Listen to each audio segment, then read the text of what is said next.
कक्षा 10th के सभी बच्चों को मेरा नमस्कार। जैसा कि प्री बोर्ड एग्ज़ाम 2021-22 जो कि आपको घर से ही लिखकर उत्तर पुस्तिका स्कूल में सबमिट करना है, तो आपका पूरा आंसर यहाँ पर आज इस वीडियो में मैं आपको प्रोवाइड करवाऊंगा। यह आपका बच्चों में यहाँ पर क्लास 10th इंग्लिश का सॉल्यूशन मैं आपको बताने जा रहा हूँ। तो यहाँ पर आप फटाफट प्रश्नों के आंसर कॉपी में ही नोट करते जाइएगा। पहला जो प्रश्न आप लोगों का यहाँ पर अनसीन पैसेज का प्रश्न आया था, इस अनसीन पैसेज के प्रश्न को आप पढ़ने के बाद में यहाँ पर मैं सीधा सीधा आप लोगों को आंसर बता रहा हूँ और आप कॉपी में इसके आंसर लगाते जाइएगा, कॉपी में लिखते जाइएगा। पहला जो प्रश्न था, the emperor was upset to see the old man because, तो इसका पहला जो प्रश्न है, पहले प्रश्न का आंसर आपका ए ऑप्शन आपका करेक्ट हो जाएगा। दूसरा प्रश्न देख लेते हैं। दूसरा प्रश्न the pupils are the golden feature, तो इसका जो दूसरे प्रश्न है, दूसरा प्रश्न का आप लोगों का सी ऑप्शन करेक्ट हो जाएगा। इन ए लेक नियर बाई, यानी कि सी ऑप्शन आपका करेक्ट है दूसरे का। तीसरा प्रश्न देख लेते हैं। तीसरा प्रश्न है आप लोगों का यहाँ पर जैसा कि तीसरा प्रश्न the emperor orders were that all the, यानी कि तीसरा जो प्रश्न है उसका तीसरा प्रश्न का पहला ऑप्शन आपका करेक्ट हो जाएगा, यानी कि old man should live in his land, यानी कि आपका ये प्रश्न तीसरे का पहला ऑप्शन आपका करेक्ट है। चौथा प्रश्न देखते हैं, what did the people who went to bring the picture get, यानी कि आपका जो इसका जो आंसर हो जाएगा, यानी कि चौथा जो प्रश्न है, चौथा प्रश्न का जो आंसर आपका सी ऑप्शन करेक्ट हो जाएगा, यानी कि हैंडफुल ऑफ वाटर आपका आंसर राइट है। अगला प्रश्न देख लेते हैं। अगला प्रश्न की बात करते हैं, यानी कि प्रश्न क्रमांक 5, तो द एम्परर फियर्ड, इसका यानी कि प्रश्न क्रमांक 5 का यदि आंसर देखेंगे तो इसका डी ऑप्शन गेटिंग ओल्ड है, ये आपका डी ऑप्शन आपका एकदम करेक्ट है। चलो देख लेते हैं अगला प्रश्न। अगला प्रश्न फिर यहाँ पर आप लोगों को क्या यहाँ पर भी आपको पैसेज मिला था, इस पैसेज को आंसर आप लोगों को यहाँ पर करना था। तो पहला प्रश्न देख लें, the main source of animal oil is, जो जहाँ पर मेन सोर्स आप लोगों को बताना है, और जहाँ पर जानवर तेल तैयार करते हैं तो किसके माध्यम से करते हैं, तो वो व्हेल से, आपका ए ऑप्शन आपका करेक्ट हो जाएगा। दूसरा प्रश्न देखते हैं, vegetable oil is mainly used for, तो इसका जो दूसरे का जो आंसर बन जाएगा, दूसरे का यानी कि यूज़ किया जाता है तो कुकिंग के लिए यूज़ किया जाता है, ए ऑप्शन आपका करेक्ट हो जाएगा। ठीक है, नेक्स्ट प्रश्न देखेंगे, प्रश्न नंबर 3, तो प्रश्न नंबर 3 उसके बाद में रिक्त स्थान फिश येल्ड नॉर्सिंग ऑयल, तो इसका जो आंसर बन जाएगा उसका बन जाएगा लीवर, यानी कि सी ऑप्शन आपका एकदम करेक्ट है। चौथा प्रश्न देखते हैं, the thick protective covering of fat on a whale is called a, तो उसका आंसर बन जाएगा ब्लेबर, यानी कि बी ऑप्शन आपका करेक्ट है। अगला प्रश्न देखेंगे। अगला प्रश्न, the noun form of the word protect, तो नाउन फॉर्म का प्रोटेक्ट का आपको नाउन फॉर्म यानी कि प्रोटेक्शन अपना डी ऑप्शन आपका करेक्ट है।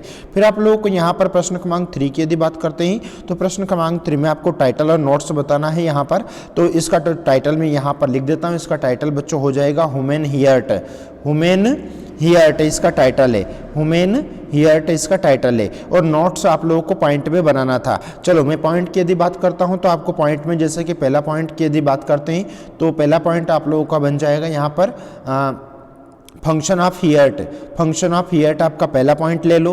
दूसरा पॉइंट में हियर्ट ऑफ डिस्कशन ले लीजिए, है ना, या तीसरा पॉइंट में आपको हियर्ट ऑफ क्योर। इस प्रकार से 2-3 पॉइंट में आपको पॉइंट के अंतर पॉइंट लिखना था। इस प्रकार से नोट्स आप लोगों को यहाँ पर बनाना था। उसके बाद में प्रश्न क्रमांक 4 की यदि बात करते हैं, तो प्रश्न क्रमांक 4 आपको SLC या ट्रांसफर सर्टिफिकेट का एप्लीकेशन यहाँ पर लिखना था, जो कि आप यदि हमारे चैनल पर विजिट करेंगे तो आपको यहाँ पर आपका इसका सॉल्यूशन मिल जाएगा। फिर उसके बाद में निबंध की यदि बात करते हैं, तो प्रश्न क्रमांक 5 के निबंध, यानी कि वंडर ऑफ साइंस का निबंध, बहुत ही इजी टॉपिक में, इजी वर्डों में मैंने चैनल पर लोड कर रखा है। आप जैसे ही वहाँ पर देखेंगे तो ये आप डिस्क्रिप्शन बॉक्स में मैं इनकी लिंक दे दूंगा, वहाँ से आप इस पूरे निबंध को लिख सकते हैं। ठीक है, अगला प्रश्न देख लेते हैं। अगला प्रश्न आप लोगों को यहाँ पर फिल इन द ब्लैंक्स का मिला था, यानी कि प्रश्न क्रमांक 6, प्रश्न क्रमांक 6 फिल इन द ब्लैंक्स देख लेते हैं। तो पहला जो है, इसमें पहले में आप लोगों का राइट आंसर बन जाएगा, यहाँ पर आर्टिकल का प्रश्न था, तो आर्टिकल के प्रश्न में आपको पहले में एन आर्टिकल आएगा। दूसरा जो प्रश्न है, हिज अंकल डाइड, तो यहाँ पर ऑफ, दूसरे में ऑफ आएगा, डाइड ऑफ कैंसर। तीसरा प्रश्न देखेंगे, he wanted to an engineer, तो इसमें बीकम आएगा, यानी कि पहला ऑप्शन आपका करेक्ट है, ओनली बीकम। चौथा प्रश्न देखते हैं, वी रिक्त स्थान था, वियर मास्क इन कवर्डेड प्लेस। तो इसमें चौथा प्रश्न में की यदि बात करते हैं तो इसमें आपका शुड आ जाएगा, यानी कि चौथे में आपका शुड है। अगला पांचवा देखें, he is not going to office. तो इसमें यानी कि प्रश्न क्रमांक 5 में आपका आ जाएगा यहाँ पर बिकॉज, क्या आ जाएगा, बिकॉज आपका राइट आंसर है। फिर देख लेते हैं नंबर 6। नंबर 6 में हालांकि इसमें 5 करना था तो कोई भी आप 5 कर सकते थे, लेकिन आप 6 का आंसर भी देख लीजिए तो 6 में आपका एनी आएगा। ठीक है, अगला प्रश्न देखेंगे, यानी कि डूएस डायरेक्टेड के प्रश्न है, यहाँ पर मैं नोट कर देता हूँ, सीधा सीधा आप आंसर लिखते जाइएगा। देखो पहले का आंसर बनेगा आप रवि इज, तो आप लोगों को लिखना है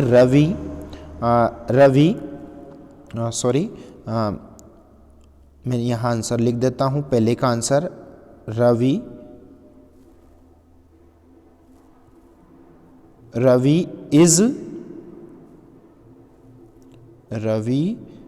इज और वेरी हटाना है, और उसके बाद में वेरी के स्थान पर आपको क्या लिखना है, सो लगाना है। Ravi is so intelligent that he can pass this examination, exam easily, ये आपका पूरा आंसर बन जाएगा। फिर दूसरा प्रश्न देख लें, चिल्ड्रन आर मेकिंग टॉयज। तो पहले आपको क्या लिखना है, इसको क्या करना है, वॉइस में बनाना है। तो टॉयज आर बिंग, फिर उसके बाद में MADE, मेड बाय चिल्ड्रन, ये पूरा आपका आंसर। देखो एक बार फिर सुन लीजिए, toys are being made by children. अगला प्रश्न देखेंगे, अगला प्रश्न नंबर 3। तो अगले 3 में क्या करना है आप लोगों को, यहाँ पर इफ हटाना है, इफ के स्थान पर अनलेस लिखना है, और उसके बाद में फिर यथावत आपको रखना है, कोई भी डिस्टर्ब नहीं करना है, यानी कि unless you run fast you can catch the bus.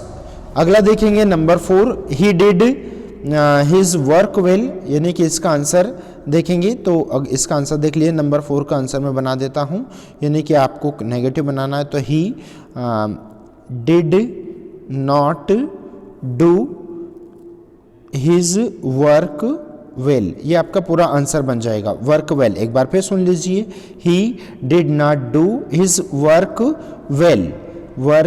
Well, ये आपका पूरा आंसर है।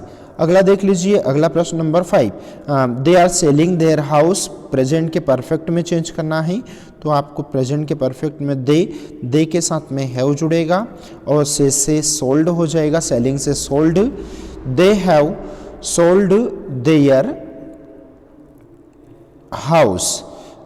सोल्ड देयर हाउस, फिर नेक्स्ट देखेंगे नंबर 6।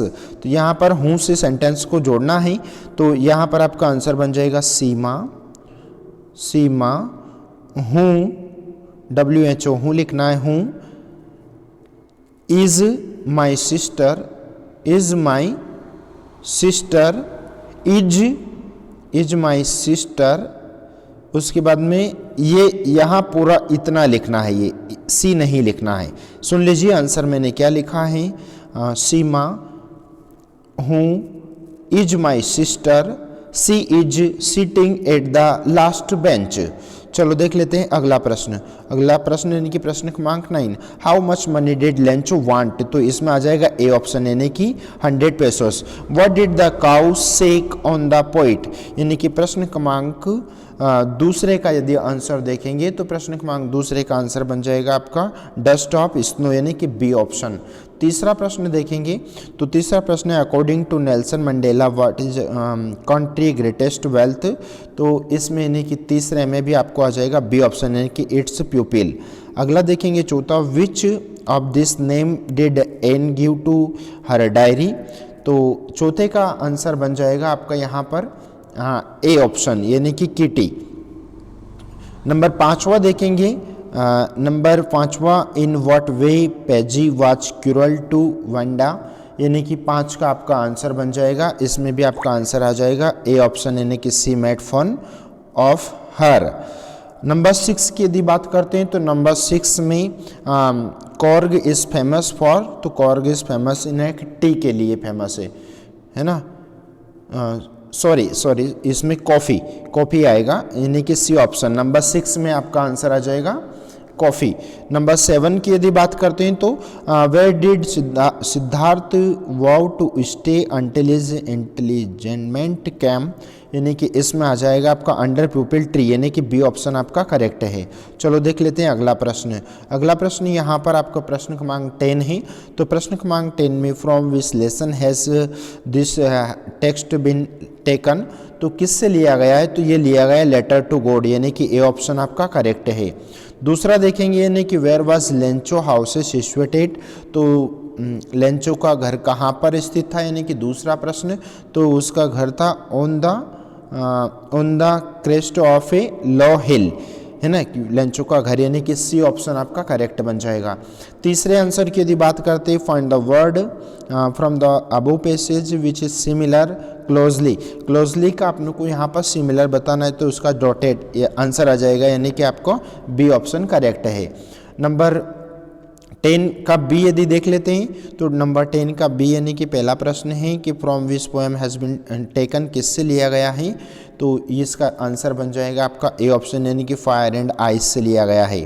ठीक है, अगला देखेंगे नंबर दूसरा, यानी कि दूसरा जो प्रश्न है what is the meaning of the Paris, तो इसका आंसर दूसरे का आंसर बन जाएगा बी, यानी कि डाई आपका दूसरा answer. Right the name of the poem poet of the above poem, किससे लिया गया है तीसरे का, तो ये लिया गया रॉबर्ट फ्रॉस्ट, इसका राइटर है। ठीक है, अब इसके बाद में बच्चों यहाँ पर क्वेश्चन आंसर है, तो क्वेश्चन आंसर का पीडीएफ भी मैं बहुत ही जल्द आप लोगों को चैनल पर प्रोवाइड करवा दूंगा।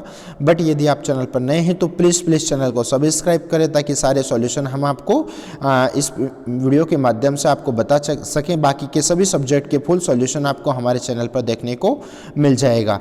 थैंक यू सो मच, अपना ध्यान रखें और फटाफट आप इन आंसरों को कॉपी में नोट कर लीजिए।